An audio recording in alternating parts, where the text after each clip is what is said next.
IPL 2026 सुरू होण्यापूर्वी cricket विश्वात एकाच नावाची चर्चा आहे, ती म्हणजे महेंद्रसिंग धोनी. गेल्या 2 दशकांपासून नंबर 7 ही ओळख असलेल्या धोनीने अचानक आपला जर्सी नंबर बदलून 8 केल्याचे संकेत दिले आहेत.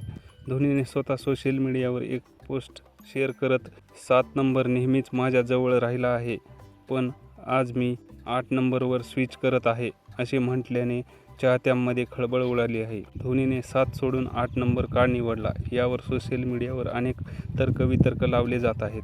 काही रिपोर्टनुसार चेन्नई सुपर किंग्सचा स्टार ऑलराऊंडर रवींद्र जडेजा राजस्थान रॉयल्सकडे ट्रेड झाल्यानंतर धोनीने त्याच्या सन्मानार्थ हा निर्णय घेतला असावा, अशी चर्चा आहे. बॅटिंग पोझिशनचा संकेत गेल्या हंगामात धोनीने अनेकदा 8व्या क्रमांकावर फलंदाजीला आला होता. AB डिव्हिलियर्स आणि चेतेश्वर पुजारासारख्या दिग्गजांनी धोनीने वरच्या क्रमांकावर खेळावे अशी मागणी केली असली तरी 8 नंबर हा त्याच्या फलंदाजीच्या क्रमांकाचा संकेत असू शकतो, असेही मानले जात आहे. Marketing stunt. अनेक तज्ज्ञांच्या मते हा कोणत्याही मोठ्या ब्रँडचा प्रमोशनचा किंवा जाहिरातीचा भाग असू शकतो, कारण व्हिडिओमध्ये धोनीने पिवळ्याऐवजी निळ्या रंगाची जर्सी घातली आहे. नंबर 7 आधीच निवृत्त. BCCIने 2023 मध्येच धोनीच्या सन्मानार्थ आंतरराष्ट्रीय क्रिकेटमधून 7 नंबरची जर्सी निवृत्त केली आहे. मात्र IPLमध्ये धोनी हाच नंबर वापरत होता.